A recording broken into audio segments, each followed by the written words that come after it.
Hello students, Devendra academy में आपका स्वागत है। इस वीडियो में मैं आपको कक्षा 8वीं का सप्ताह 8 का अभ्यास टेस्ट पेपर लेकर आया हूं। तो आप इस वीडियो को अंत तक देखिए और सभी प्रश्नों के उत्तर आप टिक कर लीजिए। तो देखिए, सबसे पहले तो अगर आप मेरे चैनल पर नए हो तो चैनल को सब्सक्राइब कर लीजिए और अधिक से अधिक दोस्तों में शेयर कर दीजिए और साथ में बेल आइकन को भी प्रेस कर दीजिए ताकि जो भी मैं वीडियो अपलोड करूँ उसका लाभ आपको मिल सके। तो देखिए, सबसे पहले तो आप इसको देखिए, अभ्यास टेस्ट पेपर कक्षा 8वीं का सप्ताह 8 का अभ्यास टेस्ट पेपर है। यहाँ पे आपको अपना नाम डालना है ना। यहाँ पे आपको अपने स्कूल का नाम डालना है, यहाँ पे विकास खंड और यहाँ पे जिला, ये सब आपको अपने से भर लेना है। अब देखिए, सबसे पहले मैं आपको लेके चलता हूँ भाग 1 पर। भाग 1 में हमारा है हिंदी, है ना, हिंदी विषय है भाग 1 में। तो हम सबसे पहले हिंदी के जो प्रश्न होंगे हम उनको हल करेंगे। उसके बाद हम नेक्स्ट दूसरे भाग पर चलेंगे। तो देखिए, सबसे पहले हम निर्देश पढ़ लेते हैं। निर्देश में क्या दिया गया है? दी गई सूचना के आधार पर प्रश्न के नीचे दिए गए विकल्पों में से सही विकल्प चुनकर सही उत्तर की तालिका में लिखिए। तो ये जो यहाँ पर निर्देश दिया गया, पोस्टर बना हुआ है, इसको आप ध्यान से देखिए, है ना।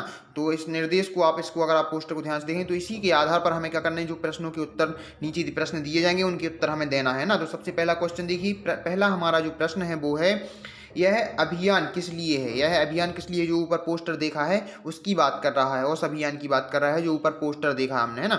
तो देखिए, यह अभियान किस लिए है, तो इसका उत्तर होगा मतदान के प्रति सजग बनाने के लिए। दूसरा देखिए, दूसरा प्रश्न है, खेल खलिहान और गांव से निकलकर मतदान करने के लिए किसे प्रेरित किया जा रहा है? तो किसके? मतदाताओं को। तीसरा प्रश्न देखिए, जागरूकता अभियान के लिए स्थानीय भाषा का उपयोग क्यों किया गया है? तो तीसरे का जो आपका उत्तर होगा वो होगा आपका बी वाला, संदेश को अधिक से अधिक लोगों तक पहुंचाने के लिए। तो तीसरे का आपका जो आंसर होगा वो होगा ऑप्शन बी वाला, है ना। चौथा प्रश्न देखिए, लोकतंत्र की मजबूती के लिए क्या आवश्यक है? लोकतंत्र की मजबूती के लिए क्या आवश्यक है? तो चौथे प्रश्न का जो आपका उत्तर होगा वो होगा आपका बी वाला, सभी मतदाता वोट डालें। पांचवा प्रश्न देखिए, यह सूचना किस लिए जारी की गई है? तो ये जो सूचना है किस लिए जारी की गई है, तो इसका जो आपका आंसर होगा वो होगा आपका पांचवे का आंसर होगा आपका सी वाला, जनहित में, है ना, जनहित में जारी की गई है। इसके बाद देखिए, अब एक और निर्देश दिया गया है, इसको पढ़िए। 5 प्रश्न हमारे पूरे हो चुके हैं। देखिए, एक निर्देश और दिया गया, इसको आपको ध्यान से पढ़ना है, इस निर्देश को, और इस निर्देश को पढ़कर आपको इन प्रश्नों के उत्तर देने हैं। तो देखिए, उस निर्देश को पढ़ लीजिए और इनको प्रश्नों के उत्तर दीजिए। तो देखिए, छठवां प्रश्न हमारा क्या है?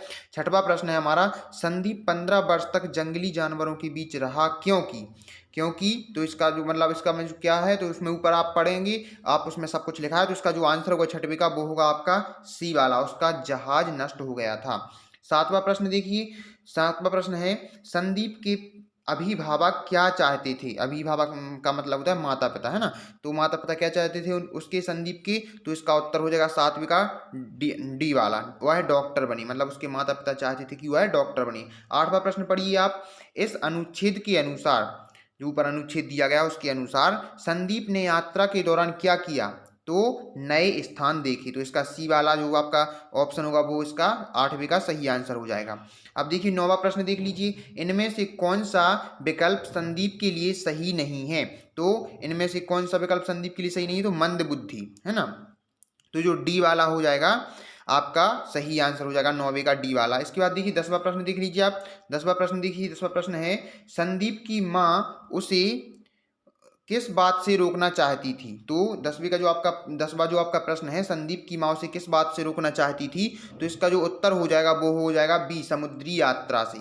तो इस प्रकार से हमारे 10 प्रश्न पूरे होते हैं हिंदी के। अब हम भाग दो पर चलते हैं। भाग 2 में है हमारा गणित विषय, है ना। तो गणित विषय के जो भी प्रश्न होंगे, जो भी क्वेश्चन होंगे, हम उनको सॉल्व करेंगे। तो देखिए, जो हमारा पहला प्रश्न है गणित का, दिया गया है, इसको सिंपल करना है, सरल करना है बिल्कुल ना। 3/7 प्लस फिर इसको छोटे कोष्टक में क्या लिखा है, 3/14 गुणित 8/21, फिर इसका बराबर में हमें करना है। तो देखिए, आप लोगों ने सॉल्व तो किया होगा, है ना। तो इसको आपको अच्छे से सॉल्व करते आता होगा आपसे, है ना। और अगर नहीं आता तो देख लीजिए, आपको क्या करना है, आपको इसको सॉल्व करने अच्छे से सीखना है। उसको इसके लिए मैंने अलग से वीडियो बनाऊंगा मैं, आप, है ना। इसमें जिसमें आपकी बिल्कुल 8 क्लास से लेके मतलब 10th क्लास तक की सभी प्रकार की जितनी भी मैथ होगी ना, आपको मिडिल स्कूल की जितनी भी मैथ होगी सब मैं पढ़ाऊंगा, है ना। तो आप उसको उन वीडियो को बाद में देखना। तो आप क्या करना है, इनको अच्छे से सीख लेना। तो अभी मैं इसमें नहीं समझाऊँ क्योंकि वीडियो बहुत लंबी हो जाएगी। अभी मैं सिर्फ आपको आंसर बताते जा रहा हूँ, तो आप आंसर को टिक करते जाइए। तो देखिए पहले का जो आपका प्रश्न है उसका जो आपका आंसर है, इसका जो आंसर आएगा वो आएगा आपका बी वाला 25/49। दूसरा प्रश्न देखिए, नीचे दी गई संख्या रेखा को देखिए। अब संख्या रेखा को देख लिया। अब देखिए निम्न में से किसका परिमाण अधिकतम है। तो इसमें जो ऑप्शन दिए गए हैं 4, इनमें से बताना है किसका परिमाण अधिकतम है। तो इसका जो आंसर हो जाएगा वो हो जाएगा आपका B-1।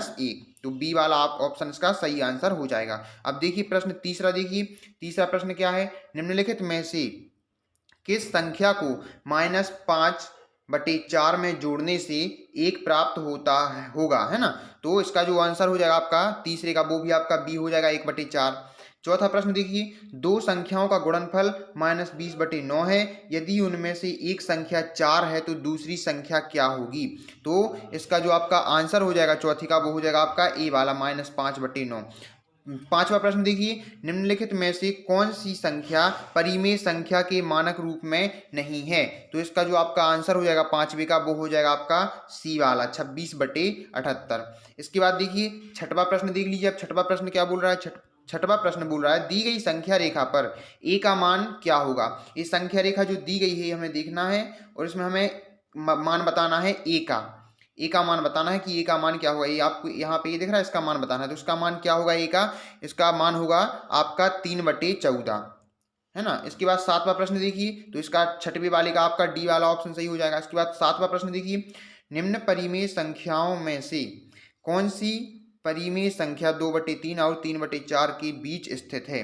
तो सातवें का जो आपका आंसर हो जाएगा वो हो जाएगा आपका सी वाला 19/30। इस प्रकार से आठ। अब देखिए आगे देखिए हमारा आठवां प्रश्न देख लीजिए। आठवां प्रश्न क्या है, परिमेय संख्या, ये आठवां प्रश्न देखिए आप, परिमेय संख्या x धन y/2 होगी, क्या होगी। तो इसमें हमें बताना है इसका जो आठवें का आंसर होगा वो होगा आपका ए, x व y के बीच में। नौवां प्रश्न देखिए, दी गई परिमेय संख्याओं में -2 से बड़ी परिमेय संख्या कौन सी होगी। तो इसका जो आपका आंसर हो जाएगा वो हो जाएगा सी -1/5। 10वां प्रश्न देखिए, निम्नलिखित में से कौन सी संख्या 3/4 और 7/4 के बीच में है। तो इसका जो आपका आंसर हो जाएगा वो हो जाएगा आपका डी वाला 1.25, है ना। तो इस प्रकार से आपके गणित की भी 10 प्रश्न आपके हो चुके हैं। अब देखिए हमारा जो भाग 3 है, भाग 3 में हमारा विज्ञान विषय, तो विज्ञान के भी प्रश्न देख लेते हैं, हम उनको भी हल कर लेते हैं। तो देखिए जो पहला प्रश्न है हमारा विज्ञान का वो है, पहेली को पहाड़ी पर चढ़ाई करनी है। वह सुरक्षित चढ़ाई के लिए मजबूत एवं सुदृढ़ रस्सी का प्रयोग करना चाहती है। निम्न में से आप किस रस्सी का सुझाव देंगे। तो किस रस्सी का सुझाव देंगे आप। तो इसका जो आंसर होगा विज्ञान का पहले प्रश्न का वो होगा आपका बी वाला नायलॉन, क्योंकि मजबूत होती है ना, तो नायलॉन हो जाएगा। दूसरा प्रश्न देखिए, निम्न आरेख को ध्यान से देखकर बताइए कि जीवाणुओं से होने वाले 2 रोग कौन से हैं। तो ये अब ये पूरा जो दिया गया है ध्यान से देखो इस आरेख को, इसमें बताओ कि कौन से 2 रोग हैं जो जीवाणु से होते हैं। तो कौन कौन से होते हैं जीवाणु से जो 2 रोग होते हैं वो हैं आपके हैजा एवं टाइफाइड। तो चौथा वाला ऑप्शन आपका सही हो जाएगा। इसके बाद तीसरा प्रश्न देखिए, तीसरा प्रश्न है हमारा, तीसरा प्रश्न ध्यान से देखिए, निम्न में से किस कार्य के फलस्वरूप आघात वर्धनीयता का गुण प्रदर्शित होगा। तो इसका तीसरे प्रश्न का जो आपका उत्तर होगा वो होगा आपका सी वाला एल्यूमिनियम को पीटना। चौथा देख लीजिए आप, चौथा प्रश्न पढ़िए ध्यान से। तो इसका जो आपका आंसर होगा चौथे प्रश्न का वो होगा आपका डी वाला तापिये, ठीक है। इसके बाद देखिए 4 प्रश्न पूरे हो गए। पांचवा प्रश्न देखिए, पांचवा प्रश्न है हमारा, पांचवा जो प्रश्न है वो है, विद्युतदर्शी एक युक्ति है जिसका उपयोग यह ज्ञात करने में किया जाता है कि क्या कोई वस्तु, मतलब देखिए विद्युतदर्शी की बात की जा रही है, तो उसका जो पांचवी का जो आपका आंसर होगा वो होगा आपका आवेशित है। मतलब इस विद्युतदर्शी का युक्ति जो है वो उसका प्रयोग किया जाता है किस लिए, कि कोई वस्तु आवेशित है या नहीं, मतलब आवेश का पता लगाने के लिए। इसके बाद छठवां प्रश्न देखिए, छठवां प्रश्न देखिए, नीचे दिए गए शब्दों की सूची पर विचार कीजिए। तो छठवें का जो आपका प्रश्न का उत्तर होगा वो होगा आपका ए वाला सुनामी। इसके बाद देखिए, मतलब ये आपके विचार दिए गए हैं, है ना, ये नहीं बताना आपको क्या करना है, आपको छठवां प्रश्न पढ़िए, नीचे दिए गए शब्दों की सूची पर विचार कीजिए। तो ये सूची बनी हुई है शब्दों की, ये वाली, ये आपकी शब्दों की सूची बनी हुई है। सुनामी, भूस्खलन, बाढ़, तड़ित, है ना। तो भूकंप के कारण हो सकते हैं, मतलब भूकंप के कारण हो सकते हैं, मतलब ये चार जो चीजें हैं, इन चार चीजों में से हम विचार करके बताना है कि भूकंप के कारण हो सकते हैं। तो कौन कौन से हो सकते हैं? तो इसका जो आपका आंसर हो जाएगा छठवीं का, वो आपका ए वाला हो जाएगा। मतलब ए में क्या है? आ बा सा, मतलब आ सुनामी भी हो सकती है, बा भूस्खलन भी हो सकता है, और सा बाढ़ भी हो सकता है। तो छठवें का प्रश्न का जो आपका उत्तर होगा वो होगा आपका ए वाला। इसके बाद सातवां प्रश्न देखिए, सातवां प्रश्न जो है हमारा, सातवें प्रश्न को ध्यान से देखिए। सातवां जो प्रश्न है, एक कोविड-19 संक्रमित व्यक्ति से अन्य व्यक्ति में कोविड-19 फैलाने की संभावना सबसे कम है। तो सातवें प्रश्न का जो आपका उत्तर होगा वो होगा आपका बी वाला, लगातार मास्क के उपयोग करते रहने से। इसके बाद देखिए आठवां प्रश्न देख लीजिए, शुष्क मौसम में कंघी करते समय कभी कभी हमें बालों के एक दूसरे से दूर जाने या उड़ने का अनुभव होता है, इसके लिए उत्तरदायी बल है। तो इसका जो आठवां प्रश्न है, इसका उत्तर हो जाएगा आपका बी, स्थिर विद्युत बल। तो इस प्रकार से 8 प्रश्न पूरे। अब 9वां प्रश्न देख लीजिए आप। 9वां प्रश्न क्या है? 9वां प्रश्न है, दिए गए चित्र में जल से भरा एक बर्तन बताया गया, दर्शाया गया है। आभासा बिंदु पर जल के दाव में दाव के संदर्भ में सही कथन कौन सा है? तो इसका जो आपका आंसर होगा 9वीं वाली का, वो होगा आपका डी। आ पर दाब छोटा है बा पर दाब से, बा पर दाब छोटा है सा पर दाब से, है ना। मतलब जो सा पर दाब लग रहा है वो सबसे ज्यादा है, जो बा पर दाब लग रहा है वो थोड़ा कम लग रहा है, फिर आ पे और थोड़ा कम दाब लग रहा है ना। इस प्रकार से ये आपका 9वां प्रश्न का जो आंसर होगा वो होगा आपका डी वाला। अब 10वां प्रश्न देखिए, पहेली के पिताजी अपने गांव के पास एक विद्युत लेपन की फैक्ट्री लगाना चाहते हैं, उन्हें फैक्ट्री के कचरे का निपटान कहाँ करना चाहिए? तो 10वें प्रश्न का जो आपका आंसर होगा वो होगा आपका डी वाला, स्थानीय प्रशासन के निर्देशानुसार, है ना। स्थानीय प्रशासन के निर्देशानुसार। तो ये आपके विज्ञान के भी 10 प्रश्न के आंसर आपके पूरे हो गए, है ना। अब इसके बाद देखिए, इसके बाद देखिए हमारा नेक्स्ट आता है हमारा सामाजिक विज्ञान, भाग 4 आता है सामाजिक विज्ञान। तो इस सामाजिक विज्ञान की भी हम प्रश्न देख लेंगे, इसको भी आप ध्यान से देख लीजिए। इसके बाद देखेंगे हम, देखिए जो हमारा जो पहला प्रश्न है जो सामाजिक विज्ञान का, वो क्या है? देखिए नीचे दिए गए नदी के चित्र का अवलोकन कीजिए। तो पहला जो प्रश्न है, तो इसका जो आंसर होगा, देखिए चित्र दिया गया है नदी का, इसका अवलोकन करना है, इसको ध्यान से देखिए, समझिए, तो इसका आंसर दीजिए, अवलोकन कीजिए। तो क्या है इसमें, क्या समझ में आ रहा है इसमें? इसमें इसका जो आंसर है इसका होगा आपका डी, नदी विसर्प। देखिए नदी का जो विसर्प आकार समझ में आ रहा है ना, विसर्प मतलब दिख रहा है ना आपको, नदी विसर्प, है ना। तो आकार देखा, अवलोकन किया, और क्या हमें समझ में आया? नदी विसर्प, ठीक है। इसके बाद देखिए दूसरा प्रश्न देख लीजिए आप, निम्न में से कौन सा कारण 1857 के विद्रोह में भारतीय सैनिकों को भड़काने के लिए उत्तरदायी था? तो इसका होगा पहला ए वाला आंसर आपका सही हो जाएगा, नए कारतूसों में गाय और सुअर की चर्बी होने का संदेह। इसके बाद तीसरा प्रश्न देखिए, तीसरा प्रश्न है, लगभग 10 वर्ष का एक बच्चा सड़क के किनारे चाय की दुकान पर काम कर रहा है। इस स्थिति में भारतीय संविधान के कौन से मौलिक अधिकार का हनन होता है? तो इसका जो आपका आंसर होगा वो होगा आपका डी वाला, वो आपका डी वाला हो जाएगा, शोषण के विरुद्ध अधिकार, है ना। इस प्रकार से आपका ये तीसरे का आंसर हुआ डी वाला। इस प्रकार से चौथा प्रश्न देख लीजिए आप, इनमें से कौन संयुक्त राष्ट्र से संबंधित नहीं है? संयुक्त राष्ट्र से संबंधित कौन नहीं है? तो जो चौथी का आपका आंसर हो जाएगा वो हो जाएगा आपका डी वाला, पंचशील। इसके बाद पांचवा प्रश्न देखिए, भारत में स्थानीय सरकारों द्वारा स्वच्छता अभियान क्यों चलाए जाते हैं? तो पांचवी का आंसर हो जाएगा आपका पहला, यह भारतीय संविधान के जीने के अधिकार का हिस्सा है। इसके बाद छठवां प्रश्न देखिए, छठवां प्रश्न क्या है, निम्न में से कौन सी सार्वजनिक सुविधा केवल सरकार द्वारा दी जाती है? तो सरकार द्वारा कौन सी सुविधा दी जाती है, ये देख लीजिए। तो इसका जो आपका आंसर हो जाएगा छठवीं का, वो हो जाएगा आपका ए, रेलवे। इसके बाद सातवां प्रश्न देखिए, मान लीजिए आपके जिले के लोग अपने क्षेत्र में नया स्कूल चाहते हैं, कौन सी संस्था यह अनुमति देने में सक्षम है? तो इसका जो आपका आंसर हो जाएगा वो हो जाएगा आपका डी वाला, राज्य एवं केंद्र सरकार दोनों। इसके बाद देखिए आठवां प्रश्न देखिए, इसको आप ध्यान से देखिए, इस मानचित्र को, और जो अकबर और इस मानचित्र को देखिए, यह मानचित्र उन जगहों की झलक दिखाता है जो अकबर और औरंगजेब की शासनकाल के दौरान मुगल साम्राज्य का हिस्सा थे। तो इसको आप ध्यान से देखिए और इसको आंसर दीजिए। आप देखिए दिए गए वर्तमान भारतीय राज्यों में से चित्तौड़ और आमेर कहाँ स्थित है, तो ये हमें बताना है चित्तौड़ और आमेर कहाँ है। तो आप उसको ध्यान से देखिए उसको, और देखिए उसमें जो हमारा चित्तौड़ होगा और आमेर होगा वो कहाँ स्थित है, तो वो उसमें पता चल जाएगा। तो देखिए उसको नक्शे को ध्यान से देखिए, तो उसमें आपका क्या है, मध्य प्रदेश में मिलेगा आपको, है ना। कहाँ मिलेगा वो आपको, मध्य प्रदेश, सॉरी मध्य प्रदेश में नहीं, वो आपको मिलेगा राजस्थान में, राजस्थान, मध्य प्रदेश में नहीं मिलेगा, राजस्थान में मिलेगा वो, ठीक है। तो इसका जो आपका 8वीं का जो आपका आंसर हो जाएगा वो आपका डी हो जाएगा, राजस्थान।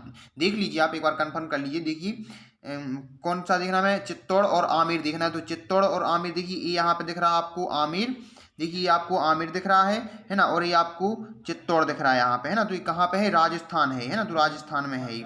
तो इसका आपका जो आंसर हो जाएगा 8वीं का वो हो जाएगा आपका राजस्थान, डी वाला, ठीक है। इसके बाद 9वां प्रश्न देख लीजिए। 9वां प्रश्न क्या है, 9वां प्रश्न बोल रहा है ईस्ट इंडिया कंपनी को नियम पारित करने की आवश्यकता क्यों पड़ी। तो इसका जो 9वें का जो आपका आंसर हो जाएगा वो हो जाएगा बी वाला, अपने कर्मचारियों को नीति कुशल बनाने के लिए।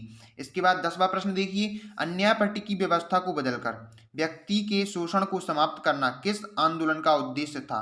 तो इसका जो आंसर हो जाएगा वो हो जाएगा डी, क्रांतिकारी आंदोलन। तो इस प्रकार से ये हमारे सामाजिक विज्ञान के भी सभी क्वेश्चन हल हो गए हैं। तो देखिए हमने हिंदी, गणित, विज्ञान और सामाजिक विज्ञान चारों विषय की हमने प्रश्नों के उत्तर कर लिए हैं, सभी के टिक कर लिए होंगे आपने, नहीं किए तो आप अच्छे से वीडियो को देखिए और कर लीजिए। और अगर आप चैनल पर नए आए तो चैनल को सब्सक्राइब कर लीजिए और बेल आइकन को भी प्रेस कर दीजिए, ताकि जो भी मैं वीडियो अपलोड करूँ उसका नोटिफिकेशन आपको मिलता रहे, क्योंकि मेरे इस चैनल पर आपको सभी प्रकार की पढ़ाई स्टडी से संबंधित वीडियोज मिलते रहेंगे। तो आप चैनल को सब्सक्राइब कर लीजिए और दोस्तों में भी शेयर कर दीजिए। तो देखिए हमने चारों विषय हमने कर लिए हैं, इनके चारों विषय के हमने जो प्रश्नों के उत्तर हैं वो हमने टिक कर लिए हैं। तो अब देखिए इसके नीचे और भी देखना है आपको, देखिए इसके नीचे एक तालिका दी हुई है, आपको एक तालिका दी हुई है, सही उत्तर अंकित करने हेतु तालिका।